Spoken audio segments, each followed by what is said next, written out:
নবী রাসূলকে দিয়ে ছাগল পালাইছে, নবী রাসূলের পরশে ছাগল যাওয়াতে ছাগলের দাম বাড়ছে না কমছে? ফার্মের মুরগ কোন, দেশি মুরগ কোন, মহিষের গোশত কোন আর গরুর গোশত কোন? সবচেয়ে দাম কিসের গোশতের? ছাগলের গোশতের দাম বেশি না? মানে খাসি আর কি, খাসি তো ছাগল হয়। নবীর পরশে গেলে যদি ছাগলের দাম বাইরা 450 টাকা কেজি গোশত হইতারে, এই নবীর উম্মত হইয়া যদি কবরে যাইতারি, আমরা দাম পারবো না কমবো? আল্লাহু আকবার বলুন। সবাই আমার ওয়াজে না তো, কোরআন শরীফের ঘোষণায় কুনতুম খায়রা উম্মাতিন উখরিজাত লিন-নাস। আল্লাহু আকবার।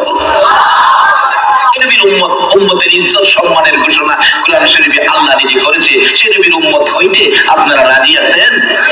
তাহলে কিছু জিনিস ছাড়ুন লাগবো, কিছু জিনিস দৌড়ুন লাগবো। কি ছাড়বেন, কি ধরবেন? আইসা পড়ছি আমি শেষ দিকে। বলতেছিলাম চিনতে হবে, ছাড়তে হবে, ধরতে হবে, সবকিছু নবীর মাধ্যমে নিজের মন গড়া কিছু করলে হবে।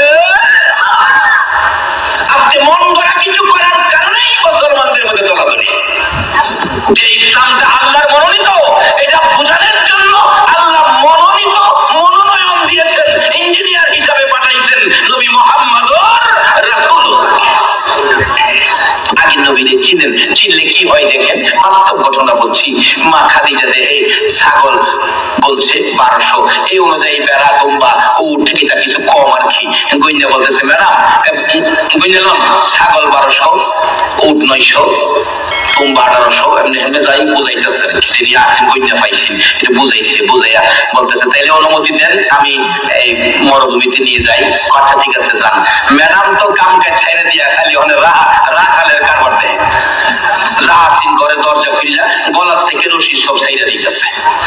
খাদিজা করে কি আশ্চর্য, বাইন্দা হয়ে ঠিক রাখতে না, আর এই বেটা দিয়ে সব সাইডা দিতেছে। অন্যদিন বাইন্দা হয়ে টানাটানি করে, আজকে সাইডা দেওয়ার পরও দেখে ছাগল দৌড়টা বাইরে গিয়া খালি নবীজির পাইছে। আচ্ছা বেড়াবো কি তুমবা, আমরা নবীরে চিনে নিও, চিনলাম না শুধু উম্মত হয়ে। আম্মা জান আয়েশা সিদ্দিকা বলেন আমার নবী আমার হুজরায় ঘুমিয়েছিলেন, রাতের গভীর ঘুমের ঘরে জিবরাইল এসে কানের গোড়ায় মুখ লাগাইয়া ডাক দিলেন, ইয়া রাসূলুল্লাহ আপনি উম্মতের দরদি নবী, এইভাবে যদি ঘুমিয়ে থাকেন কোন সময় আপনার গুনাহগার উম্মতের কান্না কাটবেন। আমার নবী আরামের বিছানা ছেড়ে দিল গো, ঘর ছেড়ে দিল গো, বিবির মায়া ছেড়ে দিয়ে আপনার আমার মায়া আইগো ঘর থেকে বেরিয়ে গেছে। দুইটা চোখের পানি চরচর করে পড়তেছে। যাইতে যাইতে যাইতে যাইতে মদিনার শেষ প্রান্তে যাইয়া নিরিবিলি জায়গায় পাহাড়ের নিচে সিজদায় পড়ে ডাকতেছে বাবু, ঘর সারলাম গো, বিছানা সারলাম গো, বিবির মায়া সারলাম গো, উম্মতের মায়ায় পড়ে সিজদায় পড়ে গেলাম। যতক্ষণ পর্যন্ত আমার উম্মতের মাফ না দিবে গো আমি নবী মাথা উঠাইও না। ফজরের আযান পড়ে গেছে, মসজিদে নববীতে মুসল্লিরা ভর্তি, ইমামতি করবেন রাহমাতাল লিল আলামিন। নামাজের সময় হলো, জামাতের সময় হলো, মুসল্লি ভর্তি মসজিদ, কিন্তু ইমামের খবর নাই। এখন তো জামাতের আযান হয়, জামাতের সময় হয়, ইমাম সাহেব আর মুয়াজ্জিন সাহেব ছাড়া মসজিদে কেউ নাই। ফজরের সময় এমন হয় না? আর মদিনার ইতিহাস খুলুন, মসজিদে নববী ভরপুর হয়ে গেছে। আযানের পর জামাতের নামাজ পড়বে মুসলমান ভরপুর হয়ে গেছে। আর আমরা দেশের মসজিদের আযানের পরে ফজরের সময় ইমাম সাহেব আর মুয়াজ্জিন সাহেব বড় একদিন দেখি এক মুয়াজ্জিন সাহেব মিনারাত কইরেছে, ইমাম সাহেব আমি কইরা নাই, কয়টা কইরা নাই। ও এই নবীর উম্মত, নবী কি ছিল? নবী কি রেখে গেলেন? মসজিদের নববী ভরপুর মুসল্লি, ইমাম সাহেব আসতেছে না, নামাজের সময় পার হয়ে যায়। হুজরায় খবর দিলে আম্মা জান আয়েশা সিদ্দিকা খবর পাঠাইলেন নবীজি হুজরায় নাই, মসজিদে দেখো। মসজিদে দেখা হলো, নবী মসজিদে নাই, হুজরায় নাই। মুসল্লিরা এতিমের মতো একজন আরেকজনের দিকে তাকাইয়া তাকাইয়া কান্দে, চলো না রাসূলের তালাশে বেরিয়ে যায়। দুইজন তিনজন করে করে বেরিয়ে গেলেন। যখন এই খবর সারা মদিনায় পৌঁছলো, যুবকেরা গো যেমনি ভাবে আজকে তোমরা মাহফিলে ওয়াজ শুনতে আসছো, ঠিক এমনি ভাবে ওই মদিনার যুবকগুলো খেলার মাঠে যায় না, আমার নবীর সন্ধানে বেরিয়ে গেছে। যেইভাবে নবীর সন্ধানে মদিনার যুবকেরা বেরিয়েছে, যেইভাবে মসজিদে নববীর মুসল্লিরা নবীর তালাশে বেরিয়ে গেছে, শুধু তারাই শেষ নয়, মদিনার মা বোনেরা পর্যন্ত কেউ রান্না করে যায় না, একজন আরেকজনের দিকে লক্ষ্য করে বাড়িতে যায়। খবর কি পাইছো না? আমার নবীর খবর বলে পাওয়া যায় না। এই বেলায় ব্যতীত মদিনায় কারো চুলায় আগুন জ্বলে না। এমনকি মহিলারা ছোট্ট ছোট্ট বাচ্চাগুলো কোলে লইয়া বাচ্চাগুলোকে খানা খাওয়ানোর জন্য, দুধ খাওয়ানোর জন্য স্তনে মুখ লাগাইয়া দেয়। বাচ্চাগুলো স্তনে মুখ না দিয়ে মায়ের মুখের দিকে তাকাইয়া দুইটা ঠোঁট নাড়ে, চোখের পানি ছাড়ে, কি যেন বলবেন। মা কান্দে আর বলে, বাবা গো দুধ না খাইয়া কি যেন বলবা, সেই চিন্তা করতেছো। বুঝি ফিরেছি কি বলবা। রে কলিজার টুকরা সন্তান, এটাই বুঝি বলতে চাইতেছো মা? বলে আমার নবী কই গো মা? যতক্ষণ পর্যন্ত নবীর খবর না শুনাইবা আমরা মার স্তনে মুখ লাগাইব না। এইভাবে সারাটা দিন পার হয়ে গেল, মদিনায় কারো চুলায় আগুন জ্বলে না। একটা দিন পার হলো, মদিনা যেন এতিম হয়ে গেল মানুষগুলো। দুইটা দিন পার হলো, তিনটা দিন যেদিন পার হয়ে যায়, মদিনার ইতিহাস লেখে আবু বকর ওমর কাঁদতে কাঁদতে দুইজন নবীর সন্ধানে মদিনার শেষ প্রান্তে চলে গেছে। মদিনার শেষ প্রান্তে যাইয়া দেখে এক জায়গা খাল বসে বসে কি যেন ভাবনাই ভাবতেছেন। আবু বকর পাশে দাঁড়াইয়া থাকলেন, রাখালেরা রে আমাদের পরিচয় নাও, আমি আবু বকর, আমার সাথে আমার ভাই ওমর, আমরা মদিনার শহর থেকে আসছি, আমরা শহরের মেহমান, একটা ব্যথায় ঘুরতেছি। তোমরা কি ব্যথায় বসে আছো, কি ব্যথায় ঘুরতেছো? আজকে 3টা দিন পার হয়ে যায় রে, আমাদের দয়ার নবী মায়ার নবী রে আমরা খুঁজে পাই না।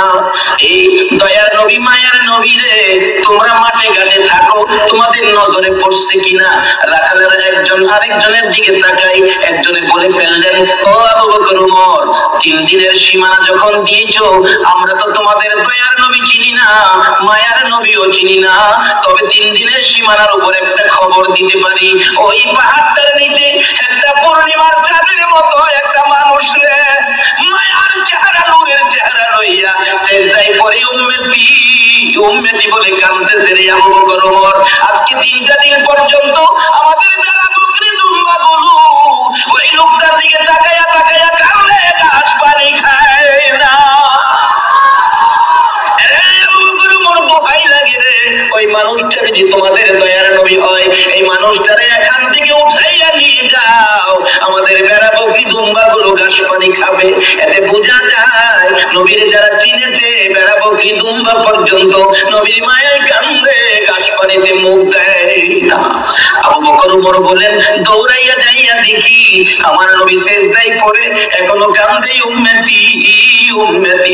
3 দিন বলল খানা পিনা নাই, আরামের ঘুম নাই, বিছানা নাই, গোসল নাই, আরাম নাই, একটানা 3 দিন 3 রাত সেজদায় পড়ে যেই নবী আমাদের জন্য কান্দে, এই নবীর আদর্শে যাওয়া, নবীর কথাগুলো মানা, বলুন আমাদের দরকার আছে কিনা?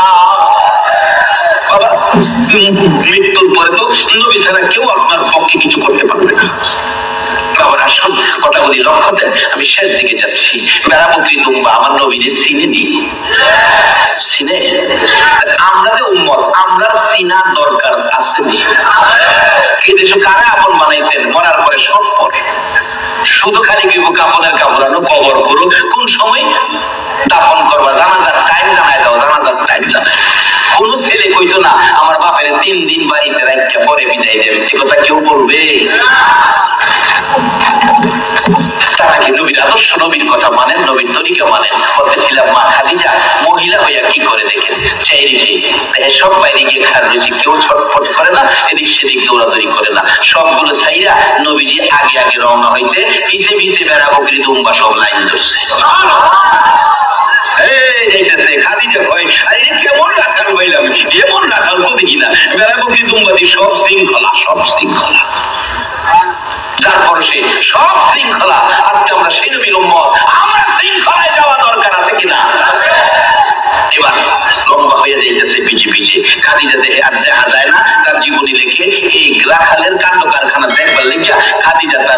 বিল্ডিং এর ছাদের উপরে গিয়ে উঠছে, ছাদের উপরে একটা দেখে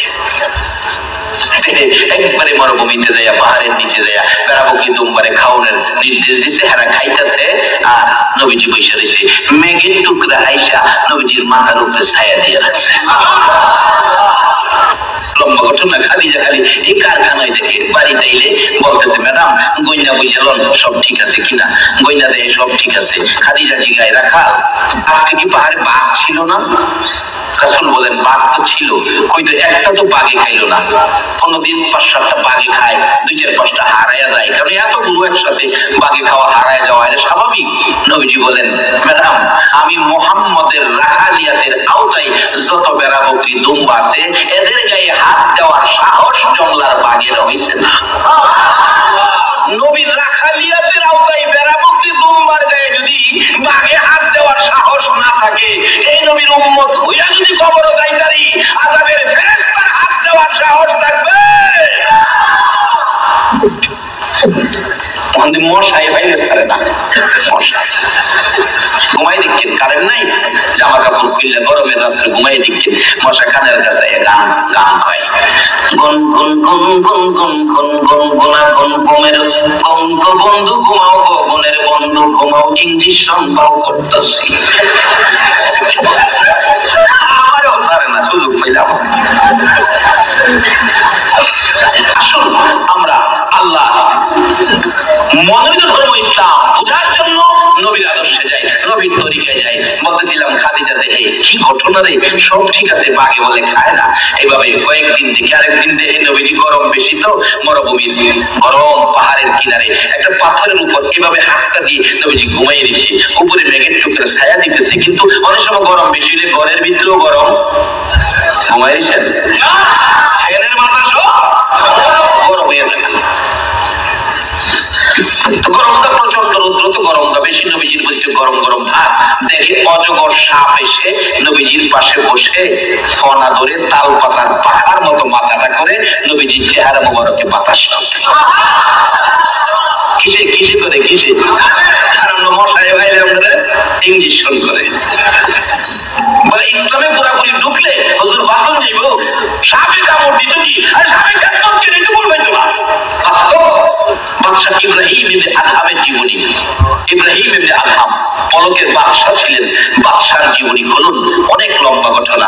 সাপে কই কামড় দিব, আখিরি নবীর উম্মত পুরাপুরি ভাবে ইসলামে ঢোকার কারণে সাপ রাত্র হবি বাদশাহী ছেড়ে আল্লাহ তাআলা ইসলাম নিয়ে বেরিয়ে গেলেন।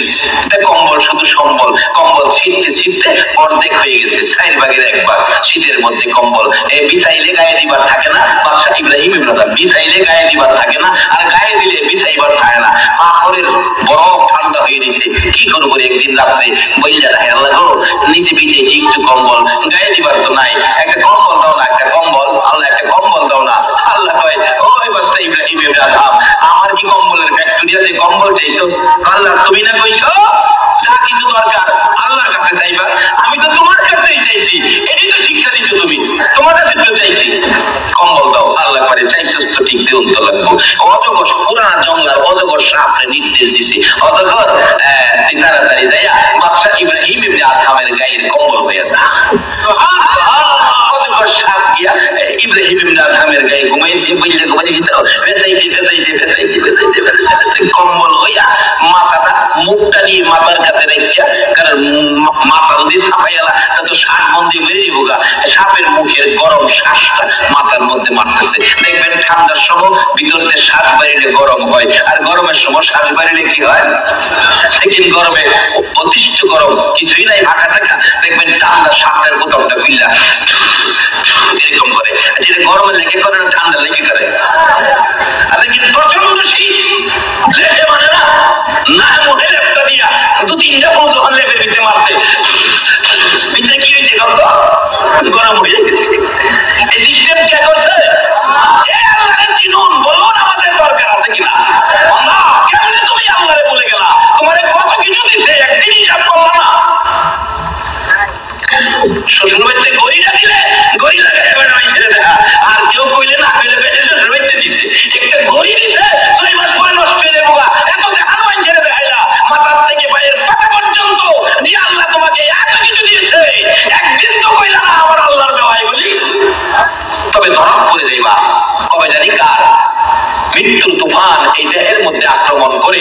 এই তুফানের আক্রমণ থেকে বাঁচার কোন জিনিস। লম্বা ঘটনা, লম্বা হয়ে গেছে। সাপে বাতাস দেয়, মা খাদিজা কয় এই নবীর সারণ দিত না, বুঝে লাইছি, চিন্তা লাইছি উনি যে আখিরি নবী, এতে আমার আর সন্দেহ নাই, বুঝে ফেলছি। বাড়িতে আসার পরে কই মোহাম্মদ আজকাল থেকে আর মরুভূমিতে যেতে হবে না, আজকে ব্যবসার দায়িত্বে বসো, লেখাপড়া লাগবে না। আচ্ছা নবী যে এই ব্যবসায় বসে, ব্যবসায় লাভ হইব না লস হইব? লাভ হওয়ার কারণ কি? নবী কোনোদিন মাপে কম। আর আমাদের সাথে আপনাদের এলাকায় আজকে আমাদের এলাকায় আসছে জমির ফসল বেগুনই ধরেন, বেগুন ভাইরা যদি বুয়া খাওয়া বেগুন এটি বস্তার ভিতরে দেয় আর উপরে দেয় বানাবে, ছই পাচ্ছে বেদাইলে ছইটি ভিতরে দিছে, বালুটি উপরে দিছে, এইভাবে সাজায়া মাশাআল্লাহ উপরে বালা দেখাইয়া বেজাল একদমই বিচ্ছালা। কিন্তু নবীর চরিত্রে এগুলি ব্যবসা এত সুন্দর সুনাম কিছুদিনের মধ্যে ব্যবসা এত হলো। খাদিজা রাখতেছে লম্বা ঘটনা, ও মোহাম্মদ তোমার ব্যবসায় আমি সন্তুষ্ট, আমি এখন সব চিনে ফেলেছি। ও বংশের মুরব্বীরা, গার্জিয়ানেরা একটা কথা শুনেন, কি আমাকে আমার ব্যবসার ম্যানেজার মোহাম্মদের সাথে, আমার রাখাল মোহাম্মদের সাথে আমি খাদিজাকে বিবাহ লাগাইয়া দেব। গার্জিয়ানেরা, বংশের মুরব্বীরা বলেন খাদিজা গো তুমি পাগল হতে পারো গো, আমরা পাগল না গো খাদিজা, তোমার এত ধন সম্পদ, বাড়িঘর, ব্যবসা বাণিজ্য, অনেক শান শওকত। খাদিজা মুহাম্মদ নামে যুবকটার নাই, কিছুই নাই, এক নম্বরে মা নাই, বাবা নাই, বাড়ি নাই, ঘর নাই, চাচার ঘরে থাকে, ধন সম্পদ নাই, ব্যবসার মালামাল নাই, উট নাই, বেড়া নাই, বকরি নাই, দুম্বা নাই, নগদ টাকা পয়সা নাই, তার কাছে তোমাকে বিবাহ আমরা দিতে পারি না। খাদিজা ডাকে, রে আমার বংশের মুরব্বীরা, তোমরা যদি রাজি না হও, মুহাম্মদের কিছু নাই বলে গো, আমার হাতে কলম দাও, আমার হাতে খাতা দাও, আমি খাদিজা আমার ব্যবসার মালামাল, নগদ টাকা, বেড়া, বকরি, দুম্বা, উট সহ, আমার বাড়িঘর সহ, আমি খাদিজার জীবন জৈবন সব মুহাম্মদের নামে দান করে দিলাম। দাও দাও আমি খাদিজাকে ধনী মুহাম্মদের কাছে বিবাহ দিয়ে দাও। বিবাহ দিয়ে দিলেন, কালিমা গ্রহণ করলেন, মুসলমান হলেন, নবীর পক্ষে নিলেন, সকল মুমিনের মা হয়ে গেলেন। আল্লাহু আকবার বলুন। যেদিন খাদিজা নবীর পক্ষ নিয়েছে, এই কোরআনের পক্ষ নিয়েছে, আমার আল্লাহ কত ভালোবাসা দিয়েছে মা খাদিজার জীবনে। যেদিন জগৎ থেকে বিদায় হবেন, মা খাদিজা চোখের পানি ছেড়ে ছেড়ে কাঁদতেছিলেন। আমার নবী সামনে বসে আছে, খাদিজা গো কেন তুমি এইভাবে কাঁদো গো খাদিজা, এত কিছু দিয়ে আমাকে ভালোবেসেছো, ভালোবাসার বিনিময় তো তোমাকে দিব আমি। খাদিজা বলেন, ইয়া রাসূলুল্লাহ আমি তো আপনার জন্য সব দিয়েছি, আমি বেশি কিছু চাই না, আমার তিনটা জিনিস দিলেই আমি খুশি হব। কি তিনটা জিনিস? প্রথম নাম্বার হলো আমি খাদিজাকে যেদিন আমার মৃত্যু হবে, বাজারের কিনা কাপড় আমার গায়ে লাগায়েন না গো নবী, আপনার একটা পাঞ্জাবি মোবারক দিয়ে আমার কাফন পরাইয়া দিবে। নবীর পাঞ্জাবি যদি আমার গায়ে থাকে, আমার বিশ্বাস আযাবের ফেরেশতারা আমারে কিছুই জিগাইবে না। হুজুর দুই নাম্বার দাবি হলো আমাকে যেই কবরে শোয়াবেন, আমার শোয়ানোর আগে আগে আপনি নবী আমার কবরটার মধ্যে একটু শুয়ে আসবেন। যারা হজ করতে গেছেন মক্কাতে জান্নাতুল মুআল্লার মধ্যে যাইয়া দেখবেন আমার নবী যেই কবরে শুয়া খাদিজাকে শোয়াইছে, এখনো সেই জান্নাতের বাগান জলমল করতেছে।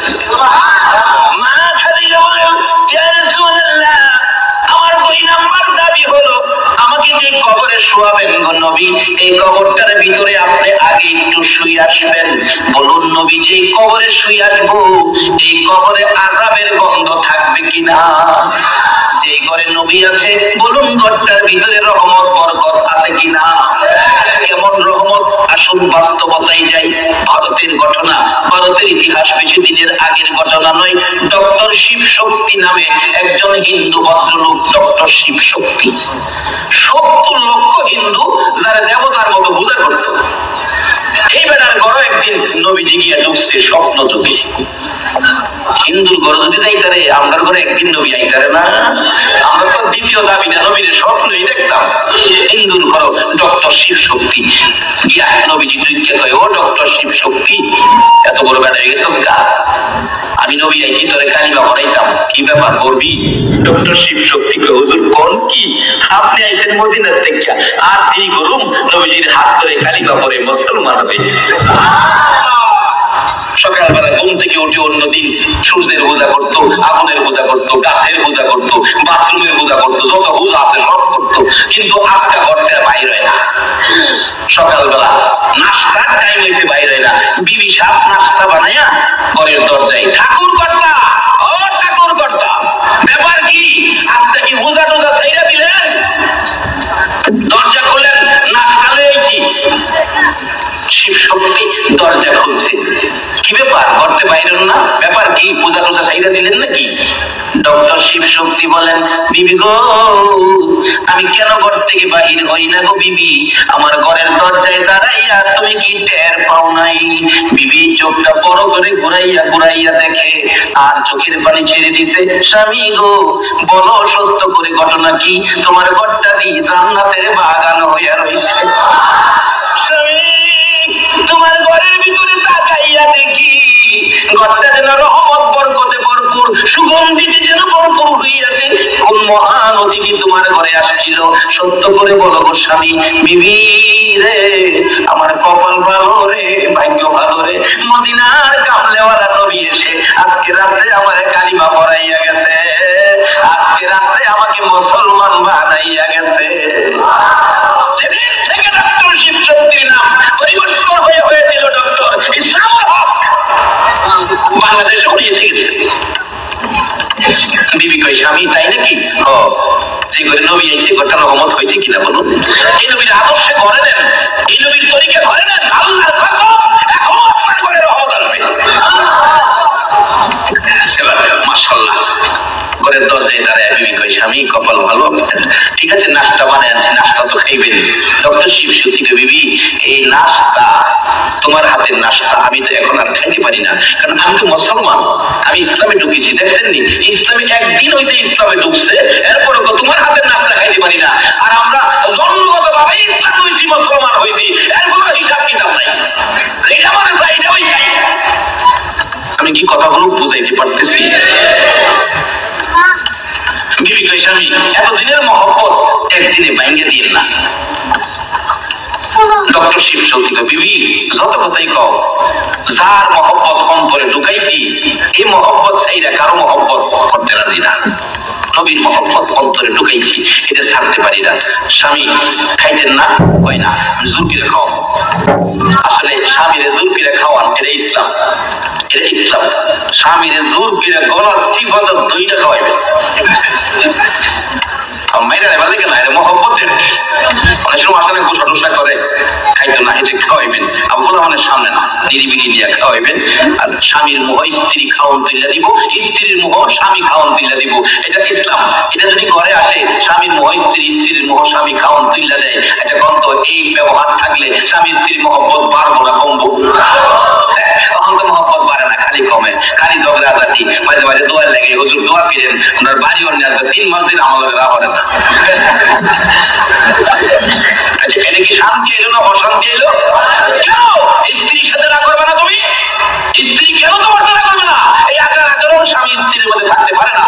10 কিলোমিটার দূর থেকে, 50 কিলোমিটার দূর থেকে একটা মহিলা তোমার বাড়ির বংশের কাউরে আনে নাই, অসহায় মহিলাটা তোমার বাড়ির বউ হয়ে আসছে, তুমি তাকে মায়া করতে হবে, তুমি তাকে মহব্বত করতে হবে, এটা ইসলাম শিক্ষা দিয়েছে। স্ত্রী কই, স্বামী খাইতে না, জুকিরে খাওয়ানো, রুটির মেঝে তরকারি লাগাইয়া মুহর কাছে নিচে। ডক্টর শিব শক্তি মুখ তারা মারছে, খাইতাম না, খাইতাম না, জুকিরে খাওয়ানো, ওরা খাইতাম না। এটা ইসলাম। বলে হুজুর, হ্যাঁ তো ইসলাম পড়ে না, ইসলাম আনে নাই। ডক্টর শিব শক্তির বিবি, হ্যাঁ ইসলাম কেমনে পাইলো? আর আমার ঘরে আইছে, এবার বাস্তব ঘটনা পাই করছি তো, এবার কোনো কিছুতেই চেষ্টা করে পারতেছে না।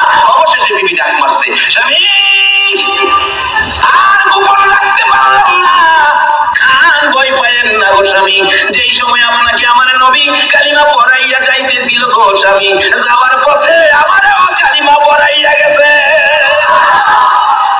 কিছুক্ষণের মধ্যে ইসলাম কি সুন্দর সিস্টেম দিয়েছে। সেই ইসলামটা আল্লাহর মনোনীত, সেই শ্রেষ্ঠ ধর্ম ইসলামের মধ্যে আমরা দীক্ষিত, কিন্তু আচার আচরণের মধ্যে ভেজাল। মৃত্যুর তুফান আসার আগে এই ভেজালগুলি দূর করুন। আল্লাহ সেই তৌফিক দিক, সকলে বলুন আমিন। শেষ দিকে চলে আসলাম। মা খাদিজা বলেন, ইয়া রাসূলুল্লাহ, আমাকে দ্বিতীয় দাবিটা হলো আমার কবরে আপনি একটু শুয়ে আসবেন। করে। তৃতীয় দাবি হলো আমাকে কবরে দিয়ে সবাই যখন কবর ছাড়ো বলে চলে যাবে, আপনি নবী যাইতে পারবেন না। নবী গো, আমার কবরের পাশে আপনি বসে থাকবেন। বাবারে, কবরের পাশে কবর মাটি দিয়ে কবরটা ছাইরা দিয়েন না। যদি আত্মীয় স্বজন থাকে, বংশের মধ্যে আলেম ওলামা থাকে, হাফেজ থাকে, তাদের কবরের পাশে দাঁড় করে রেখেন। মুনকির নকিরের প্রশ্নের জবাবের সময় যদি কেউ কবর খাড়িয়ে থাকে আত্মীয় স্বজন, তাইলে ওই জবাব দেওয়ার সময় মনের মধ্যে কিছুটা সাহস পায়। দেখছি কিন্ডারগার্টেন স্কুলে যখন বাচ্চারা কচি বাচ্চারা পরীক্ষা দিবে, মা, খালা, আপা, ভাই দেখবেন দরজার কাছে খাড়িয়ে থাকে। পরীক্ষার সময় পরীক্ষাতে যদি মা খাড় হয়েছে, তখন বাচ্চাদের ভিতরে ভয় থাকে না। ঠিক কবরের মধ্যে যখন মুনকির নকির আসবে, কি যে অবস্থা হবে, কলিজা ছিঁড়ে যাবে ভয়ে। ওই সময় যদি নিজস্ব কোনো জ্ঞানী নেককার মানুষ কবরের পাশে দাঁড়াইয়া থাকে, কিতাবে আসছে ওই ব্যক্তিরা কিছুটা সাহস পায়। আমার নবীর প্রাণপ্রিয় বিবি মা খাদিজা বলছেন, ইয়া রাসূলুল্লাহ, 3 নাম্বার দাবি হলো আমার কবরের পাশে আপনি বসে থাকবেন। মুনকির নকিরের সওয়ালের জবাব আপনি নবী আদায় করে দিবেন। রাসূল বলেন, যাও, ঠিক আছে। লম্বা ঘটনার সংক্ষেপ, মৃত্যু হয়ে গেলে কাফন পরাইয়া দাফন করে নবীজি কবরের পাশে বসে আছে। মুনকির নকির আসতেছে না, ঘন্টার পর ঘন্টা পার হয়ে যায়। আমার নবী পেরেশান হয়ে গেলেন, ঘটনা কি, মুনকির নকির কেন আসতেছে না? আমার আল্লাহ নাকি জিবরাইল, যা রে আমার বন্ধুর কাছে যা, খবর পৌঁছে দাও, বন্ধু আর এখানে বসে থাকতে হবে না রে জিবরাইল। আমার খাদিজা যেদিন আমার নবীর ভালোবাসায় আমি আল্লাহকে খুশি করার জন্য জীবন জৈবন ধন সম্পদ টাকা পয়সা সব দান করে দিয়েছিল, নবীর পক্ষ নিয়েছিল, সেদিন তো আমি আল্লাহ খাদিজার পক্ষে গিয়েছিলাম। এই ধন সম্পদ দান করে দেওয়ার কারণে আমি আল্লাহ খাদিজার পক্ষে গিয়েছি, বিদায় আজকে খাদিজার পক্ষের মুনকির নকিরের সওয়ালের জবাব আমার নবীর দিতে হবে না রে জিবরাইল, আমি আল্লাহ নিজে খাদিজার জবাব আদায় করে দিয়েছি। সেই দরজা আমাদের জন্য এখনো খোলা আছে। বাবারা, আসুন নবী চিনি, নবীর পক্ষে যাই, দেহটাকে মৃত্যুর তুফান আসাটাকে পরিষ্কার করি, জামাতের সহিত নামাজ পড়ি, মা বাবার কথা মতো চলি। আল্লাহ আমাদেরকে সেই বুঝ দেখ, সকালে বলুন আমিন। বাবারা, আসুন এখন দোয়া হবে। আসুন নবী চিনি, নবীর পক্ষে যাই, দেহটাকে মৃত্যুর তুফান আসাটাকে পরিষ্কার করি, জামাতের সহিত নামাজ পড়ি, মা বাবার কথা মতো চলি। আল্লাহ আমাদেরকে সেই বুঝ দেখ, সকালে বলুন আমিন। বাবারা, আসুন এখন দোয়া হবে। মুহাম্মদে দুরূদ শরীফ পড়ুন। আল্লাহুম্মা সাল্লি সাইয়্যিদিনা মাওলানা মুহাম্মদ ওয়া আলা আলি সাইয়্যিদিনা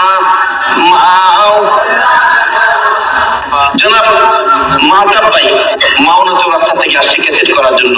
ওনাকে অনুমোদন দেওয়া আছে, কাগজে অনুমোদন দেওয়া। ওনার আব্বা তাবলীগ জামাতের বড় একজন কর্মী ছিলেন, আজকে দুনিয়ায় নাই। আল্লাহ যেন ওনাকে মাফ করে জান্নাতের ফায়সালা দেন, সকালে বলুন আমিন। আসুন দোয়া করি। আস্তাগফিরুল্লাহ রাব্বি মিন কুল্লি যামবিন ওয়া আতুবু ইলাইহি, লা হাওলা ওয়ালা কুওয়াতা ইল্লা বিল্লাহিল আলিয়্যিল আযীম। আল্লাহুম্মা আমিন।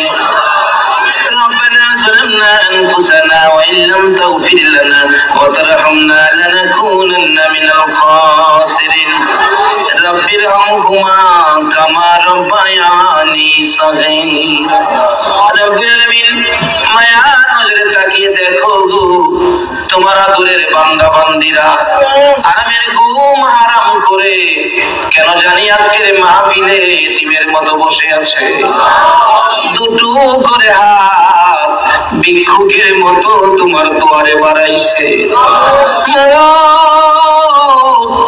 এই বৃষ্টি শুরু হয়ে যাওয়ার পরেও তারা তো বৃষ্টিতে বাড়িতে গেল না, কোরআনের মজলিসে বসে এত রাত পর্যন্ত কষ্ট করে তোমার দরবারে হাত বাড়াইছে।